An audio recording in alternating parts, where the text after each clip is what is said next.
अस्सलामु अलैकुम वरहमतुल्लाहि वबरकातुहू। इन्नल हम्दलिल्लाह वस्सलातु वस्सलामु अला रसूलिल्लाह सल्लल्लाहु अलैहि व आलिहि वसल्लम। सामीन किराम, अब वो दौर आ चुका है, औरतें मर्दों की मुशाबहत करती हैं और मर्द औरतों की मुशाबहत करते हैं, जबकि अल्लाह के रसूल सल्लल्लाहु अलैहि वसल्लम ने बड़ी सख्ती के साथ मना फरमाया है।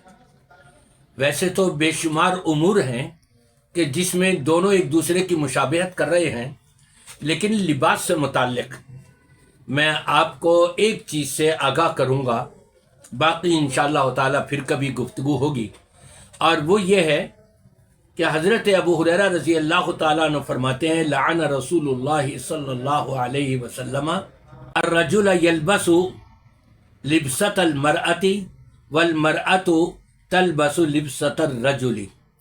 अबू दाऊद की रिवायत है कि नबी करीम सल्लल्लाहु अलैहि वसल्लम ने उस औरत के ऊपर लानत फरमाई है कि जो मर्दों वाला लिबास पहने। मर्द पैंट शर्ट पहनते हैं, औरतों ने भी पैंट शर्ट पहनना शुरू कर दिया, हत्ता कि मुसलमानों में औरतें पैंट शर्ट पहन करके निकलती हैं और शोबाजी करती हैं। अल्लाह के रसूल सल्लल्लाहु अलैहि वसल्लम की लानत और फिटकार की ये मुस्तहिक हैं, ये लानत को गोया के दावत दे रही हैं। और फिर इसी तरह से अल्लाह के रसूल सल्लल्लाहु अलैहि वसल्लम ने ये भी फरमाया, उन पर भी लानत भेजी है, वल मुतशब्बिहाती मिनन निसाई बिर्रिजाल।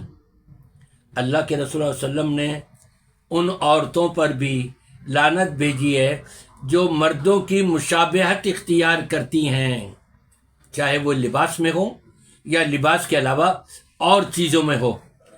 और एक रिवायत के मुताबिक हज़रत अम्मार बिन यासिर रज़ी अल्लाह ताला अन्हु फरमाते हैं, जो बैक़ी की रिवायत है कि नबी करीम सल्लल्लाहु अलैहि वसल्लम ने फरमाया है कि सलासतुन ला यदखुलून अल जन्नत अबदा। 3 किस्म के लोग ऐसे हैं कि जो जन्नत में कभी दाखिल नहीं होंगे। उनमें से एक आपने ये फरमाया कि वो औरतें कि जो मर्दों की मुशाबहत इख्तियार करें, जन्नत में दाखिल नहीं होंगी, जन्नत में नहीं जाएंगी। और मुस्नद अहमद की रिवायत में यहाँ तक आता है, लैसा मिन्ना मन तशब्बह बिर्रिजाल मिनन निसा। जिन औरतों ने मर्दों की मुशाबहत की है वो हम में से नहीं, हमारा उनसे कोई ताल्लुक़ नहीं, उनका हमसे कोई ताल्लुक़ नहीं।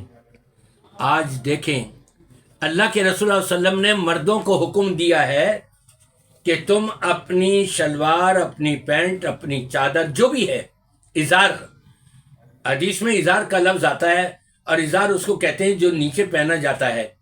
अब वो चाहे कोई पैंट पहन रहा हो, शलवार पहन रहा हो, पजामा पहन रहा हो या चादर बांध रहा हो, उस इज़ार को जो मर्द अपने टखनों से नीचे लटकाए, जहन्नम की आग उसको लगेगी।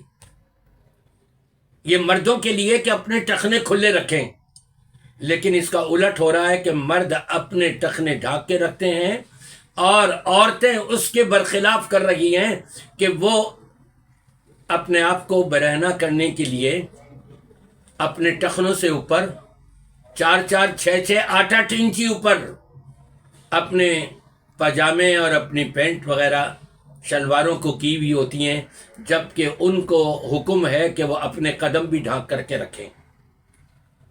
बड़ी सख्ती से मना किया है। मर्दों की मुशाबहत कर रही हैं औरतें, किस सूरत के अंदर कि मर्दों वाला लिबास पहन रही हैं, लानत की मुस्तहिक हो रही हैं, जन्नत से महरूम कर दी जा रही हैं। और फिर मर्दों को हुक्म दिया कि टखने खुले रखो, औरतों ने कहा नहीं, टखने तो हम खुले रखेंगे अपने, जबकि औरतों को हुक्म है कि वो अपने आप को ढांक करके रखें।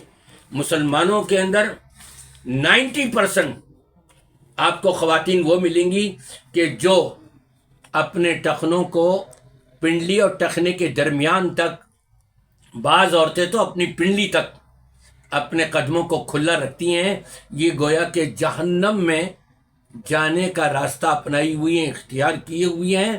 اللہ کی لعنت سے اگر اپنے آپ کو بچانا ہے، نبی کریم صلی اللہ علیہ وسلم کی لعنت سے اپنے آپ کو بچانا ہے، اللہ کے غیظ و غضب سے اپنے آپ کو محفوظ رکھنا ہے، تو تمام خواتین کو چاہیے کہ ان کے ٹخنے ڈھکے ہوئے ہونے چاہیے، ننگے نظر نہ آئیں۔